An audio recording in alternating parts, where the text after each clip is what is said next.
Salud, desde San Juan, Argentina, en el living de mi casa, con los gatos tratando de robarse un pastelito y la cerveza sorpresiva como ecuación de Planck, les habla Gabriel Paravano, el epistemólogo ebrio, grabando en crudo porque la filosofía de las ciencias es cruda. Este es el único podcast, primero de epistemología y segundo el que dura un tiempo justo en que tardas en tomarte una pinta. En este encuentro terminaremos con nuestro trabajo sobre Max Planck y pronto vendrán las entrevistas epistemológicas. Pero eso es asunto para más adelante.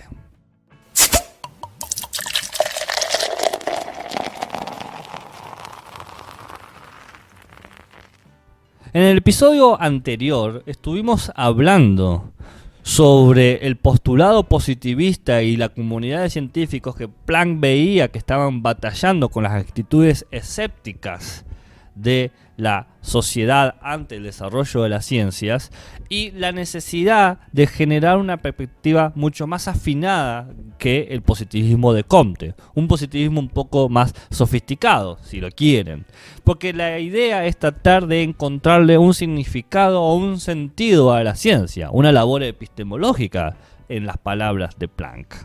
Así que veamos, por lo tanto, cuál es la imagen del universo físico de la ciencia. Dice Planck, la aspiración ideal del físico es comprender el mundo externo de la realidad, pero los medios que dispone para llegar a ese fin son los que se conocen en ciencia física con el nombre de mediciones. Y las mediciones no proporcionan información directa acerca de la realidad externa, son tan solo una inscripción, una representación de las reacciones de los fenómenos físicos. Como tal, no tienen información explícita y siempre tienen que ser interpretadas.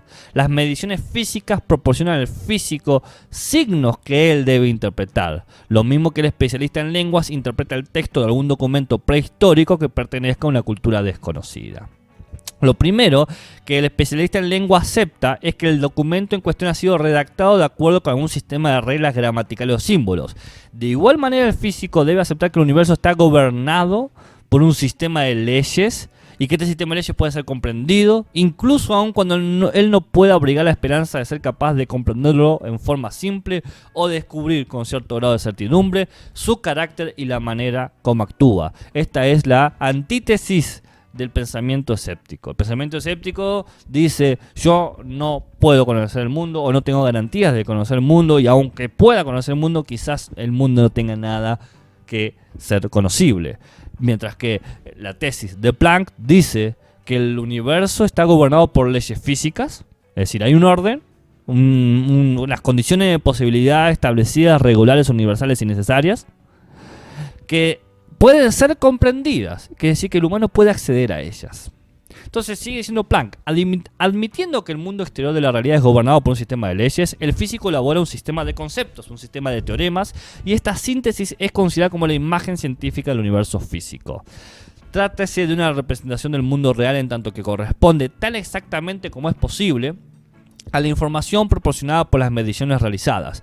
Los conceptos y teoremas se adecúan a las mediciones, a la información de las mediciones. Una vez cumplido este requisito, el investigador puede afirmar, sin temor a que le contradigan los hechos, que ha descubierto una faceta del mundo externo de la realidad, aunque, como es natural, no sea capaz de demostrar lógicamente la verdad de la aseveración. Claro, porque uno puede demostrar que existen 1000 cisnes blancos, pero uno puede decir que todos los cisnes son blancos porque siempre te puede aparecer un cisne negro. Sigue diciendo Planck, si consideramos los esfuerzos hechos por los físicos de los tiempos de Aristóteles para descubrir el universo externo, creo que expresar la más rendida admiración por el extraordinario grado de perfección que ha alcanzado a este respecto la inventiva del investigador científico. Es decir, el que mejor logró conocer el mundo externo son los científicos. Desde este punto de vista, como puede comprenderse, la idea de construir una imagen científica del universo físico, ese continuo esfuerzo hacia un conocimiento de la realidad externa, es algo extraño y sin significación alguna. Donde no haya objeto externo, no habrá nada que pueda ser representado o descrito. Donde no haya objeto externo, no habrá nada que pueda ser representado o descrito.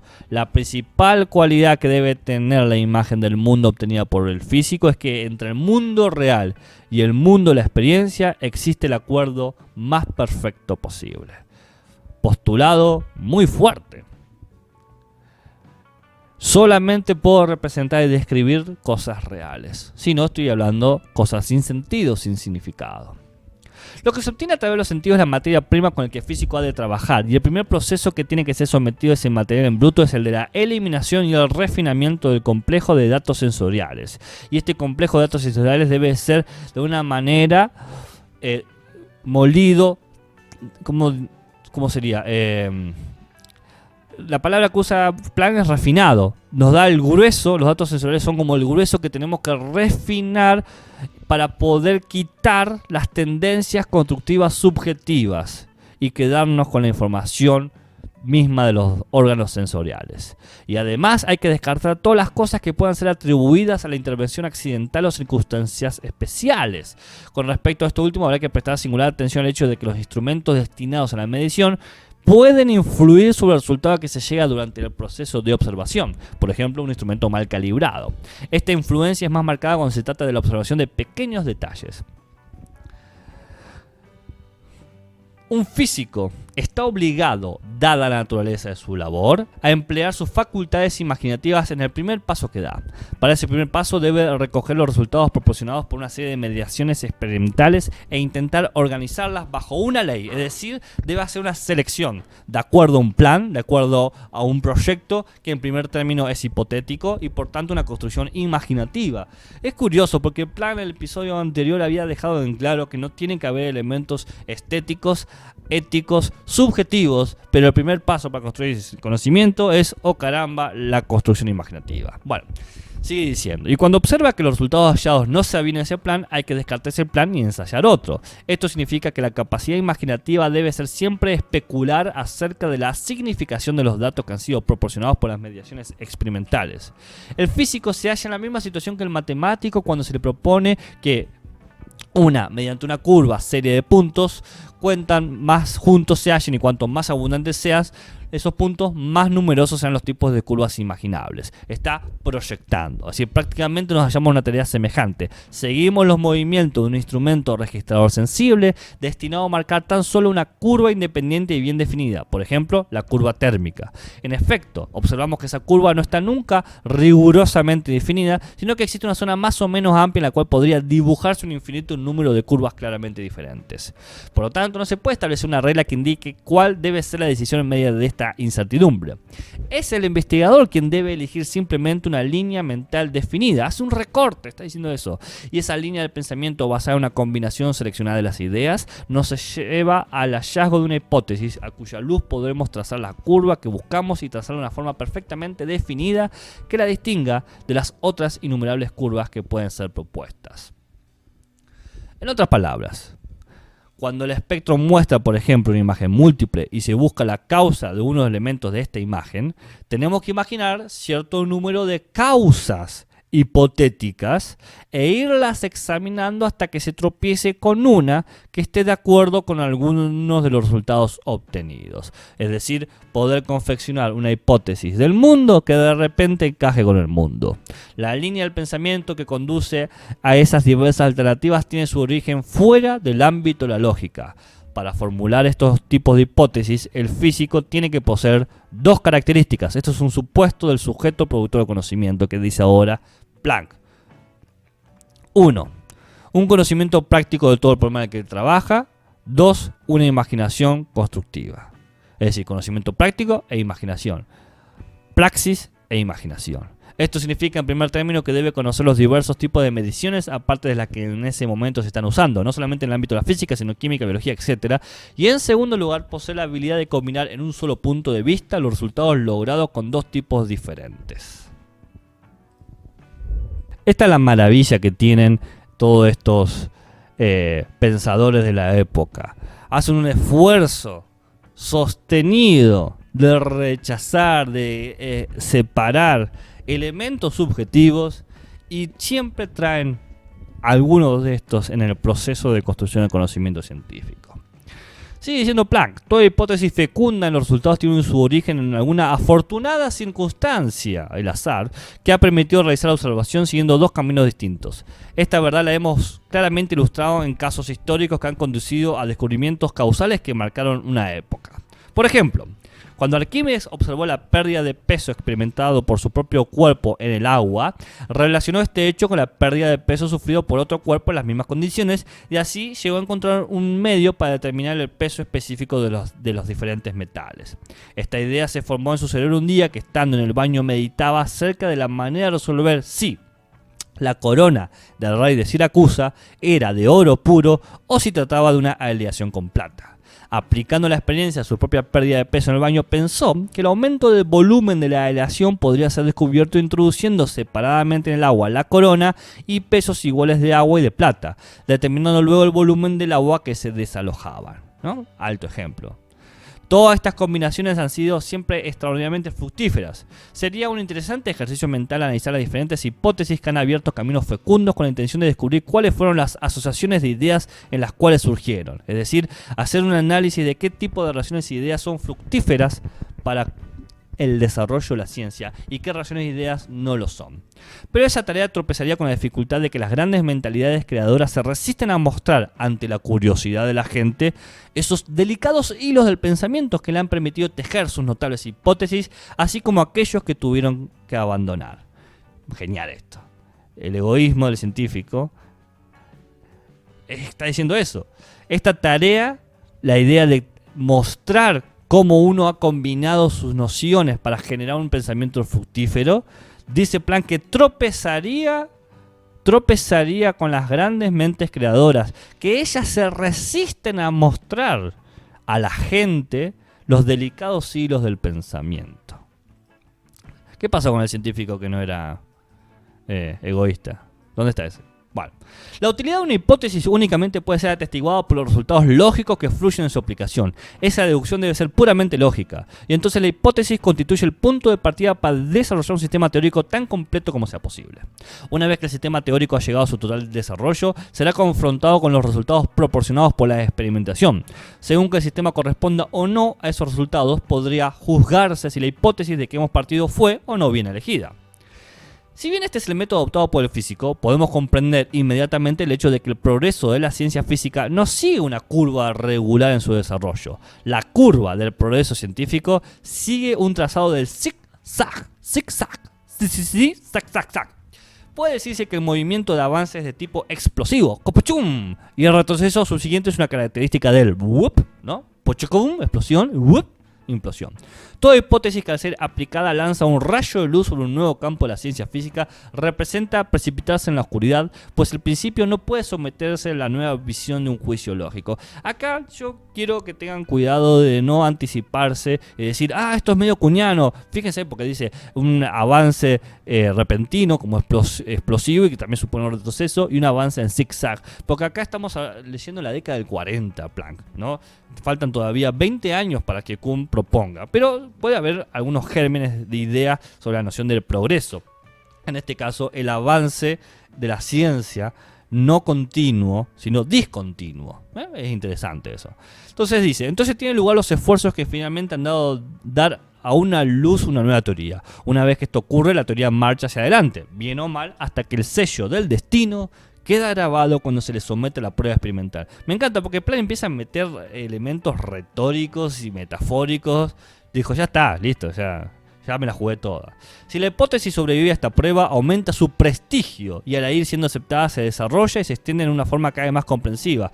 Prestigio, desarrollo social, no tiene nada que ver con la justificación. Tiene que ver con el contexto de descubrimiento.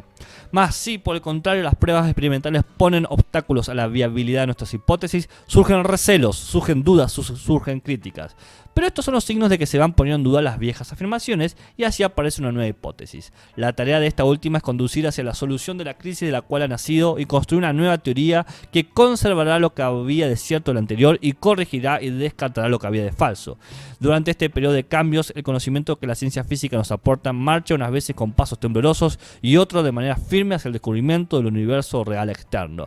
Esto creo que es una de las actitudes más sensibles y humildes de Planck, porque empieza a reconocer el componente humano en el desarrollo científico y aún así defendiendo un positivismo sofisticado, una idea de la ciencia dura, una idea de que otras alternativas de conocimiento no son científicas, como la estética o la ética, él termina también reconociendo que hay elementos de mezquindad, que hay elementos de corrección y que al fin y al cabo lo que se busca únicamente es descubrir el universo real externo, que la última palabra no la tienen los científicos sino la realidad.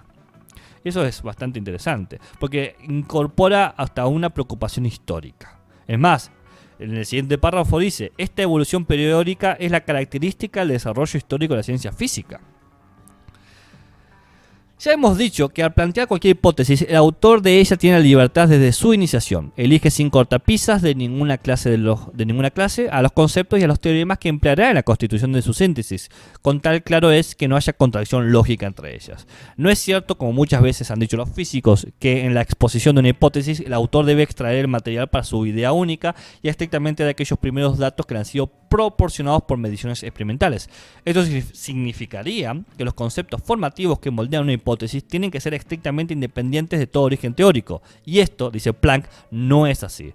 Por una parte, toda hipótesis es un producto de la libre especulación de la mente humana, y por otra parte no hay fórmulas físicas que sean resultados inmediatos de mediciones experimentales. Vos podés medir todo lo que quieras, pero de ahí no vas a sacar una hipótesis directamente.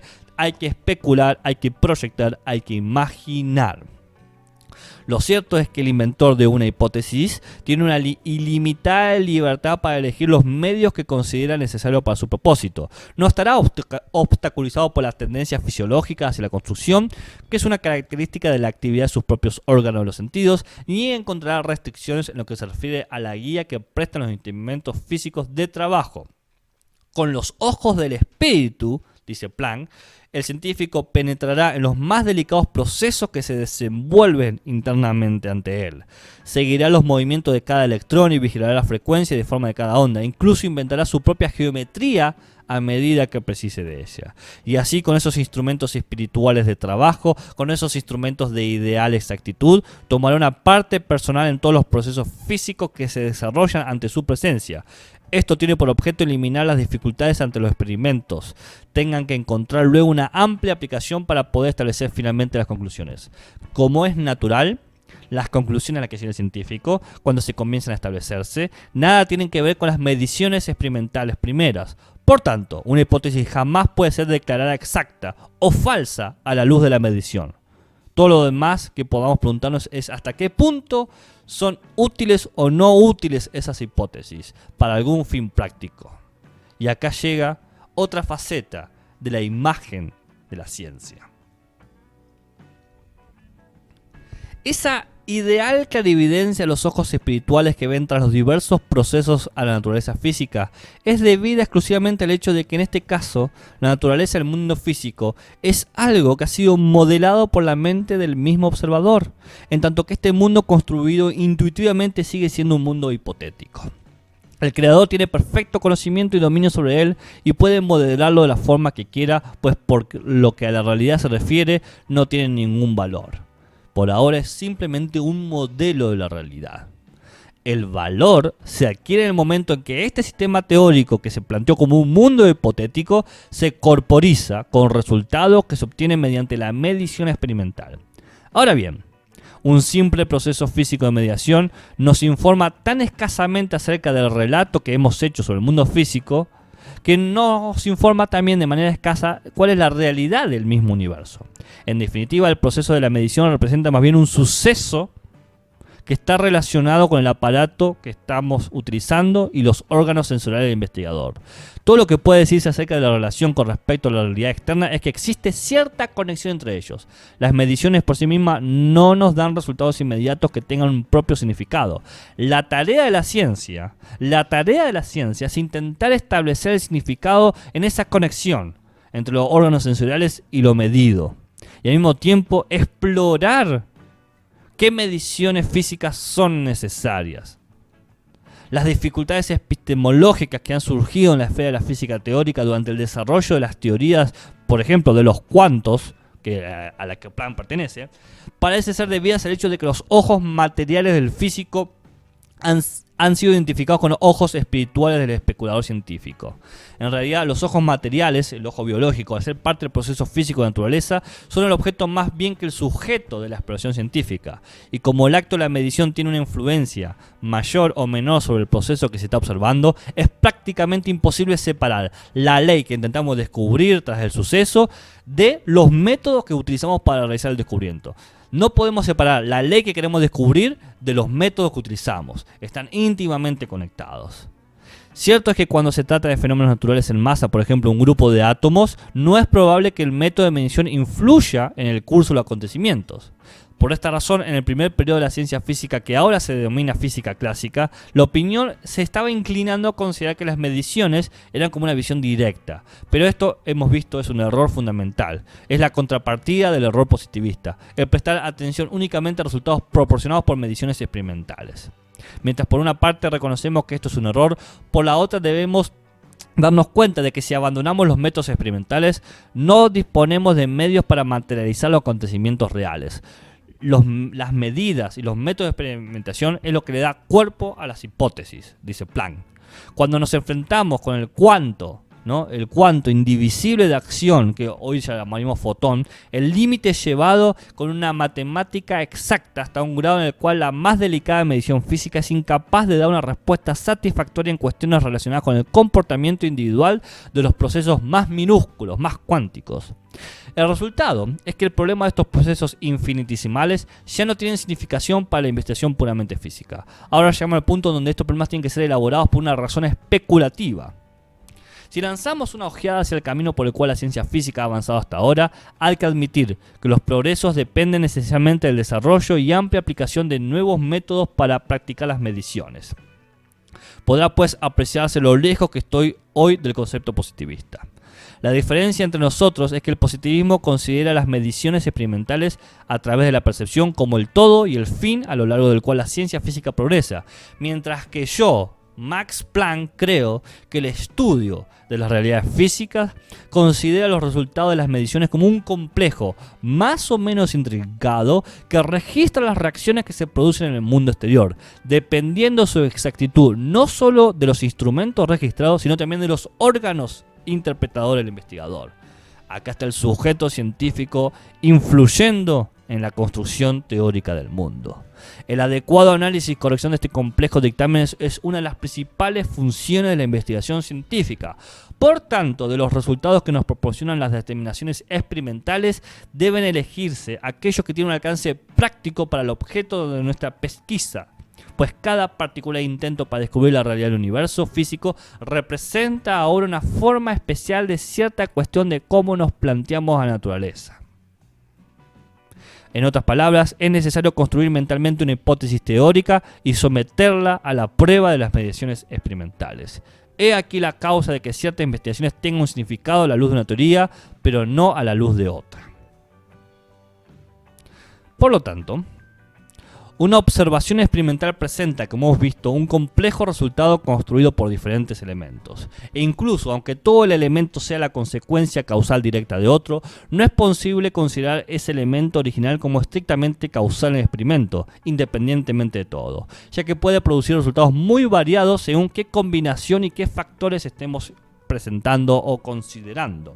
Y ahora surge una cuestión que parece colocar un límite definitivo e infranqueable al principio de la estricta causalidad sobre el mundo físico, por lo menos, dice Planck, en nuestra esfera espiritual. Esta cuestión tiene tanto interés para la humanidad que me parece debe ser tratada antes de finalizar lo que estoy diciendo. Es la cuestión de la libertad de la voluntad humana. Nuestra propia conciencia nos informa que nuestra voluntad es libre, y la información que esta conciencia nos proporciona directamente es el definitivo y más elevado ejercicio de nuestro poder de comprensión. Permítasenos por un momento preguntarnos si la voluntad humana es libre o si está determinada de una forma estrictamente causal. Estas dos alternativas parecen excluirse. Y como la primera debe recibir una respuesta afirmativa, es decir, que somos libres, la aceptación de una ley de estricta causalidad que actúa en el universo debería quedar reducida al absurdo. En otras palabras, si aceptamos la ley de causalidad universal en el ámbito físico, ¿qué lleva a eso? Y nos lleva a que no hay libertad humana. Entonces, se han realizado ensayos para resolver este dilema. El propósito que los ha guiado ha sido en la mayor parte de estos casos establecer un límite exacto más allá del cual no puede ser aplicada la ley de la causalidad. Los recientes progresos en la ciencia física han venido a inmiscuirse en esta cuestión de la libertad y la determinación. Según ya he dicho en varias ocasiones, dice Planck, me niego a sumarme a esta opinión de que la libertad, la voluntad humana ha sido abducida por un universo físico de causalidad estadística. Si la aceptamos, el resultado lógico sería considerar que la voluntad humana está sometida a los vaivenes de una ciega casualidad. En mi opinión, el problema de la voluntad humana nada tiene que ver con la oposición entre la física causal y la física estadística. La importancia es de un carácter más profundo y completamente independiente de cualquier hipótesis física o biológica. Me inclino a creer, como algunos famosos filósofos, que la solución del problema se encuentra en otra esfera. Cuando se examina detenidamente la alternativa antes mencionada, voluntad humana es libre o está determinada, se crea una disyunción lógica inadmisible. Los dos casos que aquí se oponen no excluyen un tercer caso. ¿Qué significa entonces decir que la voluntad humana está causalmente determinada? Solo puede tener una significación, la de que cada acto volitivo con todos sus motivos puede ser previsto y predicho. Claro es que tan solo por quien conocer el ser humano en cuestión, con todas sus características espirituales y físicas, y que ve clara y directamente a través de su vida consciente y subconsciente. Pero esto significa a su vez que tal persona estará dotada de poderes espirituales de absoluta clarividencia.